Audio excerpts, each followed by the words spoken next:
Hello everyone, I am Dr. Munish Kumar Bharadwaj from School of Engineering and Technology of IGNOU.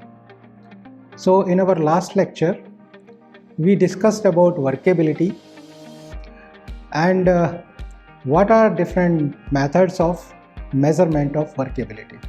Now we will move to the other methods of measurement of workability. So in last lecture you saw that we discussed slump test and compaction factor test. So now we will move to the other test, flow test and VB consistometer test. After discussing these two tests, I will discuss with you the workability for different conditions. So let us move to the flow test. Flow test is more suitable for the flowing concrete or the concrete with superplasticizers. It means the concrete which is having high water quantity or it is having superplasticizers, because use of superplasticizers in concrete makes it more workable. It can easily flow. For such concrete, we will use the flow test for measurement of its workability. In addition to the measuring workability, this method also helps in observation of consistency, cohesiveness and segregation characteristics of concrete mix. So it means that in addition to measuring the workability by this test, it is possible to observe the three properties of the concrete mix. What are these three properties? Consistency of the concrete mix, cohesiveness of the concrete mix and segregation characteristics, if there is any possibility of segregation of the concrete mix. These things also you can observe with the help of this test. Now here you see the flow test apparatus.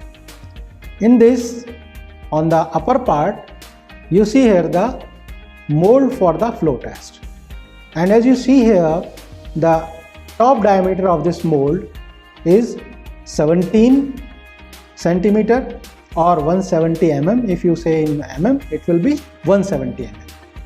Bottom diameter is 25 centimeter or 250 mm, and it's a metallic mold made of metal. Below this you see the apparatus, flow test apparatus, in which at the top is table, basically the brass table.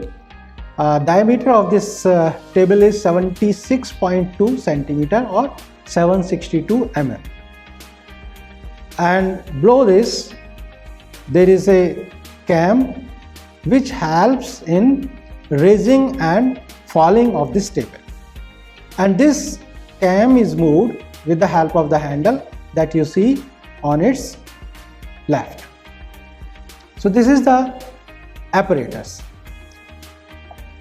How we will use it, that we will see here. In actual picture, if you look at, so this looks like this, the whole arrangement. You see here the mold kept on the table, then below this that arrangement for supporting this table, and cam and the handle by which you will be rotating it for moving the table up and down. There is another picture of another type of this apparatus. Rest things are same, and the mold, the table, the rotating handle, the handle for rotation and cam. So these are the two different type of pictures having the two different type of apparatus, but the basics of these apparatus are same. Working operations are same. Only the physical look are different.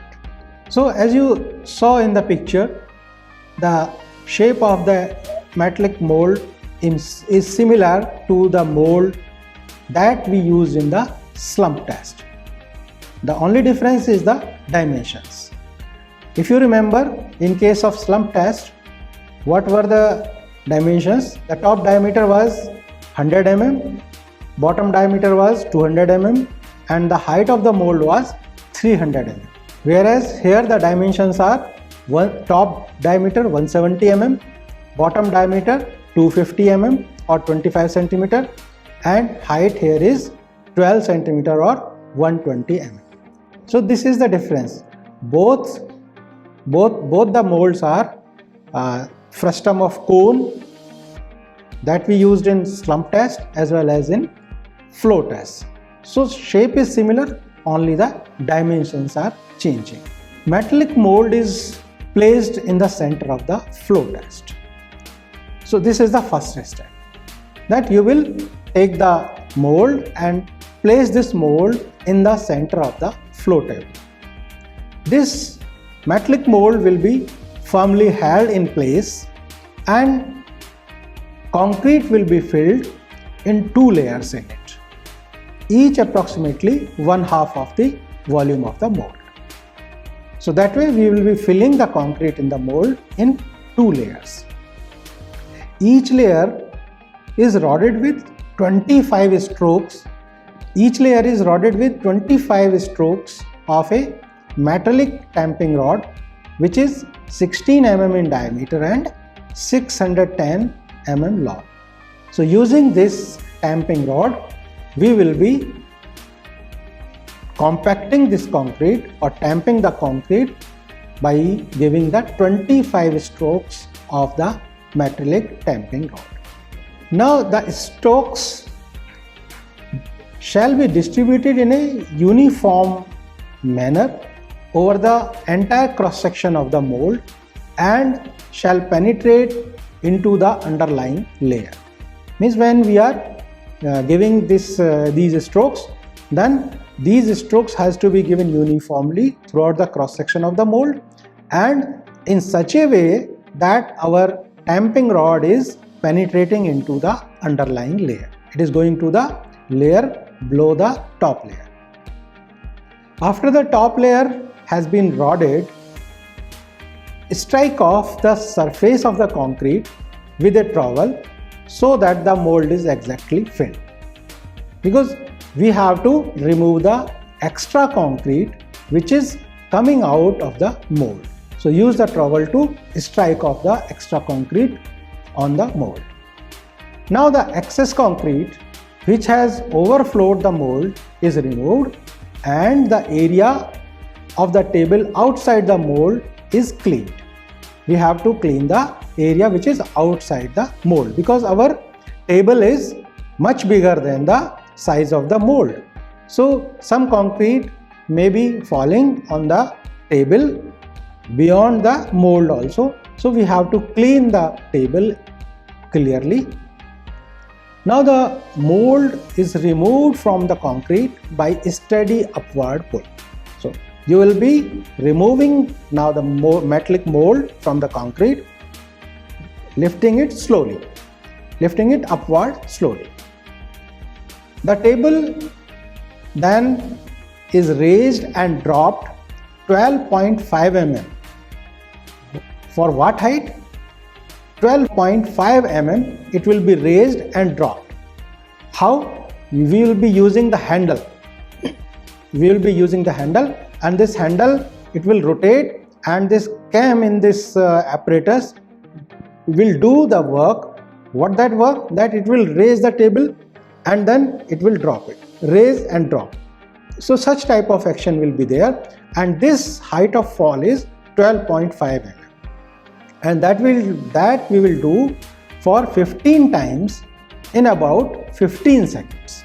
Means one time in 1 second.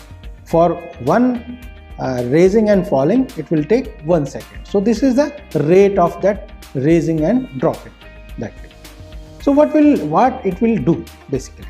By doing so, what will happen that when you remove the metallic cone from the concrete, initially the concrete was in the form of the conical shape.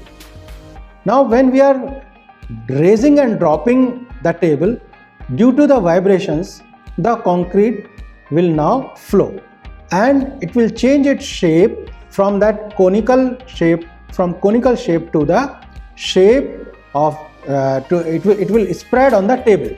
It will spread on the table, and that conical shape will go. So now what will happen, that concrete will spread on the table and almost in a circular form. So the diameter of the spread concrete is the average 6 symmetrically distributed caliper measurement read to the nearest 5 mm.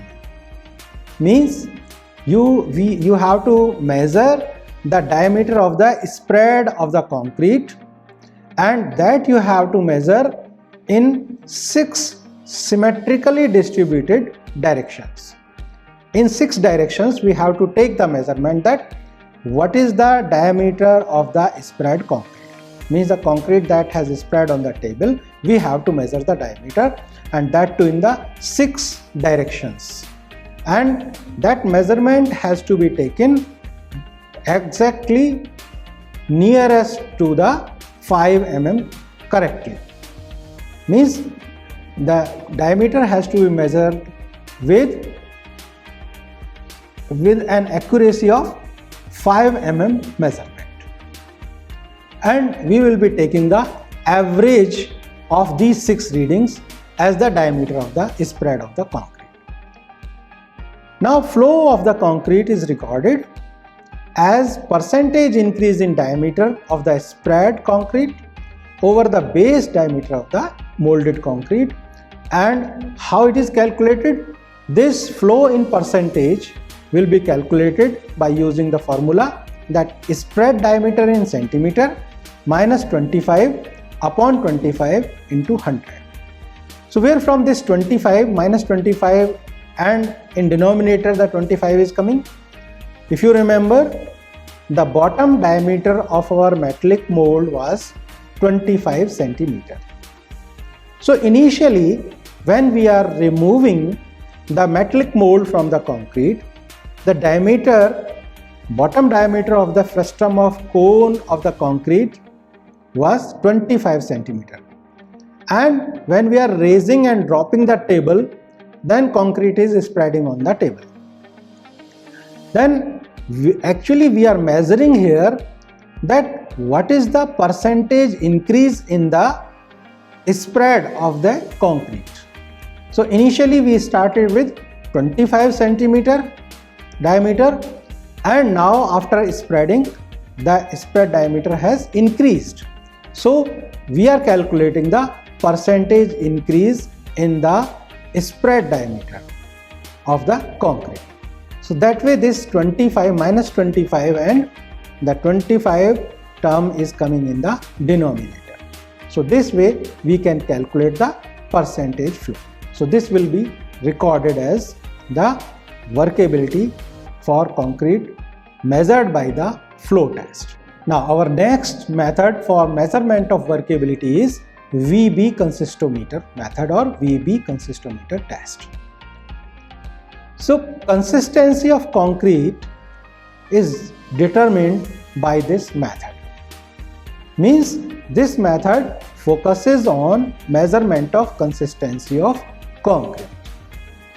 What we do in this method, it involves determination of the time required for transforming a concrete specimen in the shape of a conical frustum into a cylinder by vibration. Means what we'll be doing here, that initially our concrete will be in the shape of a conical frustum, and we will be giving vibrations to this conical frustum, and it will transform into a cylindrical shape. So the time taken in this process will be recorded for measurement of the consistency of the concrete. The VB consistometer consists of a vibrated table resting upon elastic supports.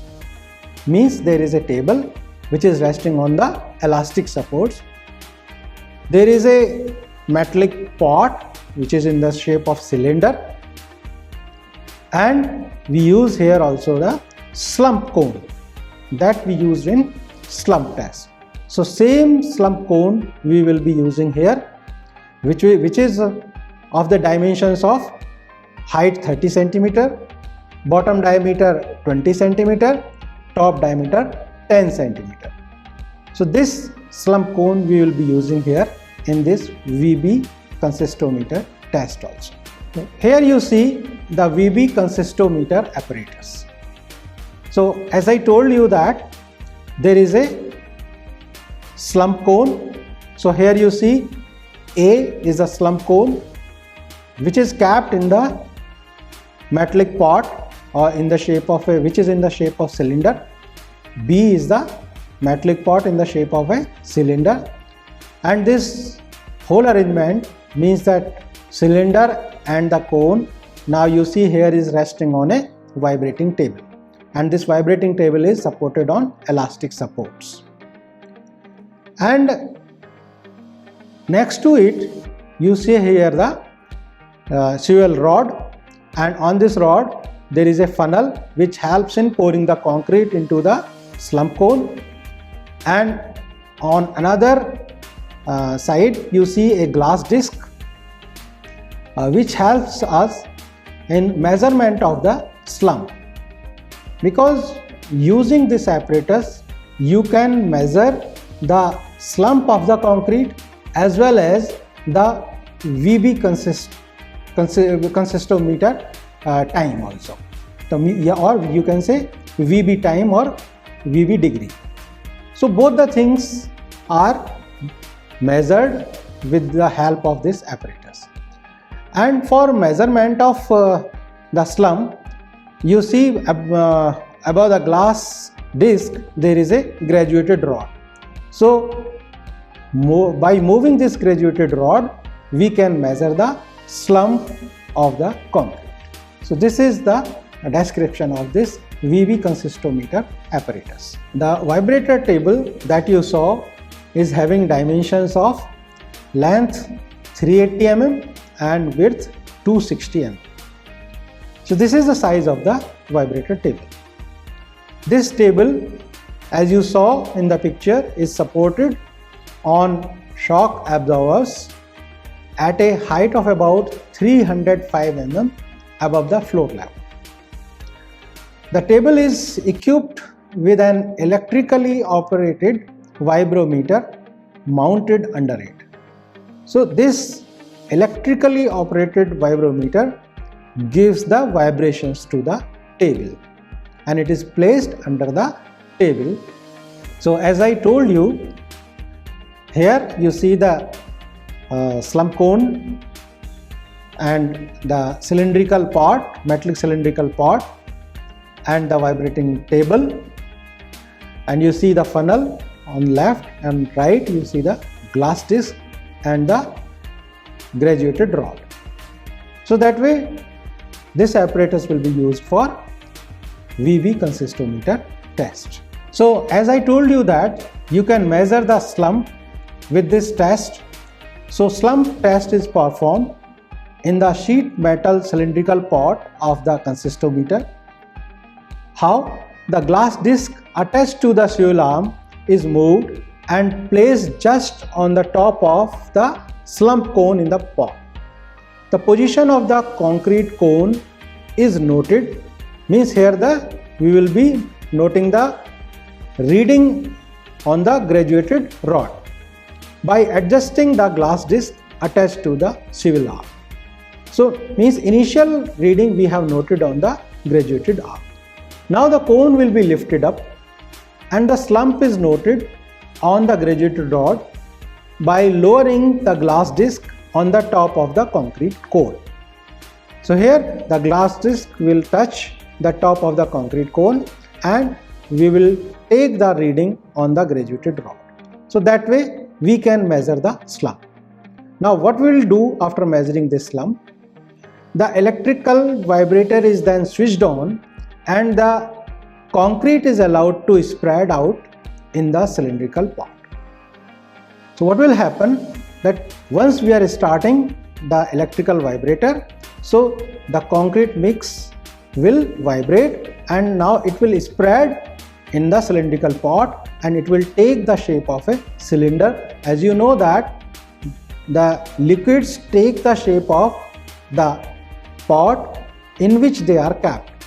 So here also our concrete is in plastic state, so on vibration it will take the shape of the cylindrical pot in which it is capped. Initially, after removing of the slump cone, it was in the shape of a frustum of cone. Now due to vibration it will spread and finally it will take the shape of the cylindrical pot. The vibration is continued till such a time as the conical shape of the concrete disappears and the concrete assumes a cylindrical shape. So we have to vibrate till this stage, and the time required for the shape of concrete to change from slump cone shape to cylindrical shape in seconds is known as VB degree. This method is very suitable for very dry concrete whose slump value cannot be measured by slump test.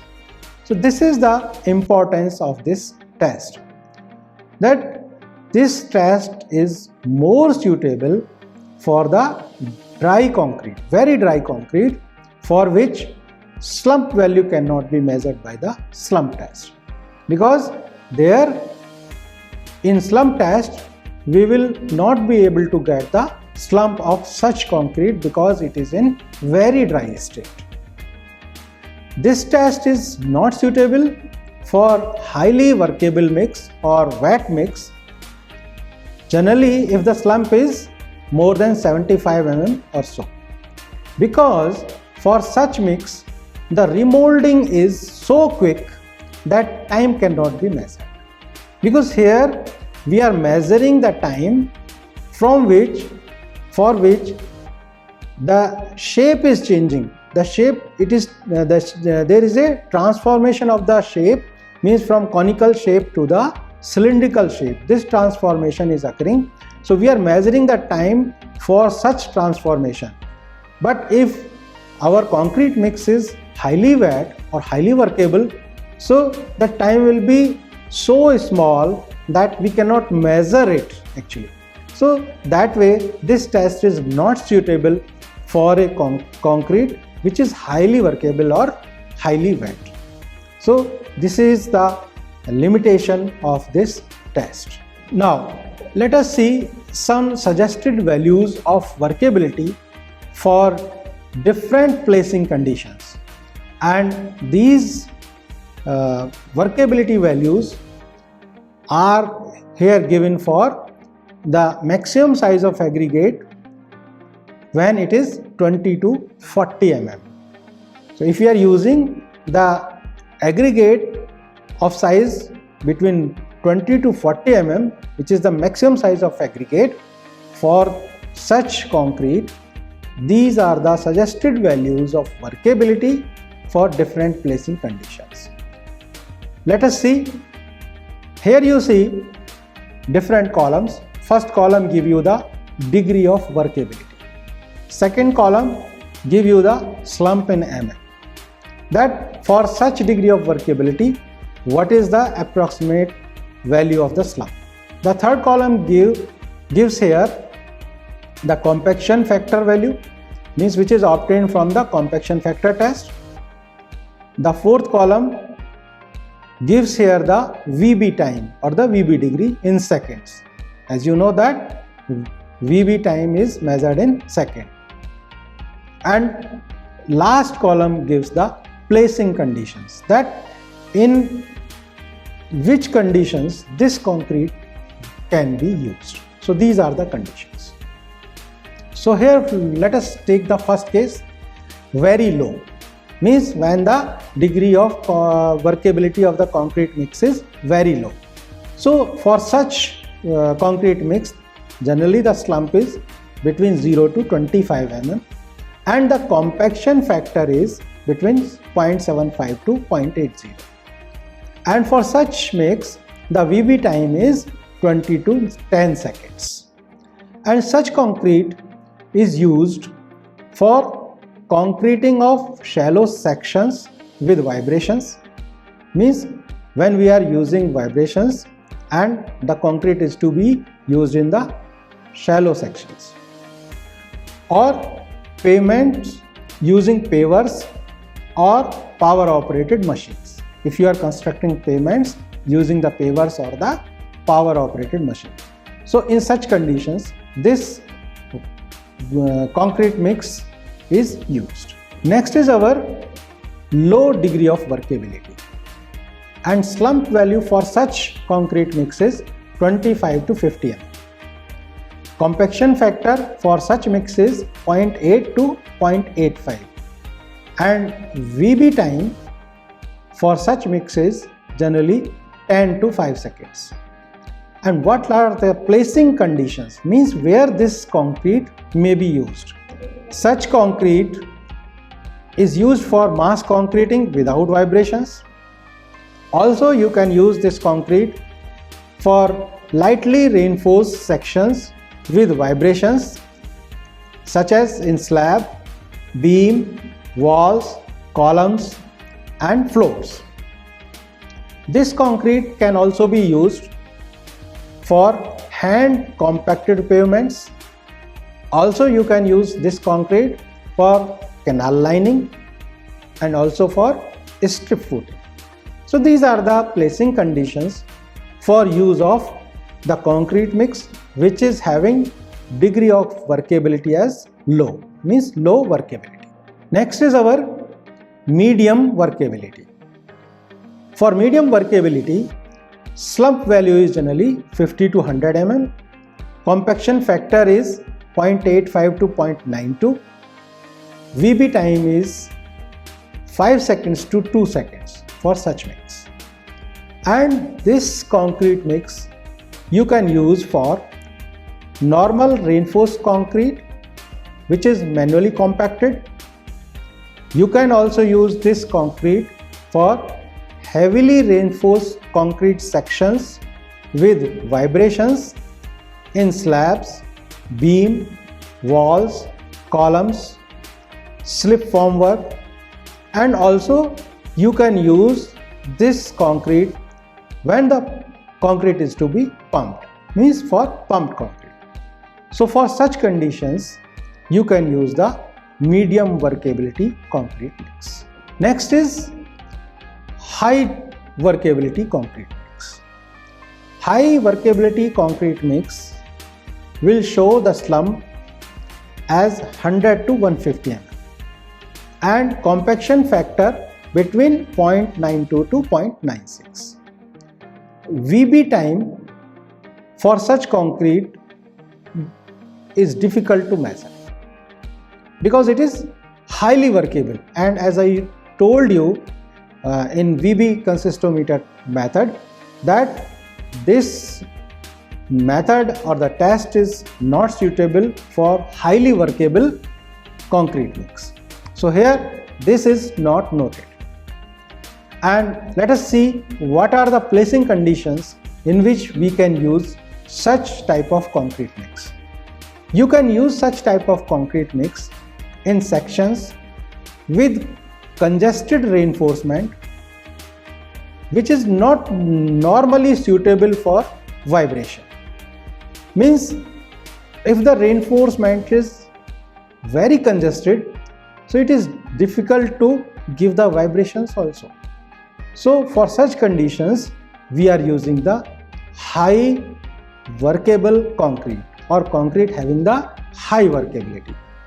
You can use this concrete in trench fills and also for casting the in situ piles. Means in situ piling work, you can use such type of concrete. So these are the different placing conditions for the different type of concrete mix.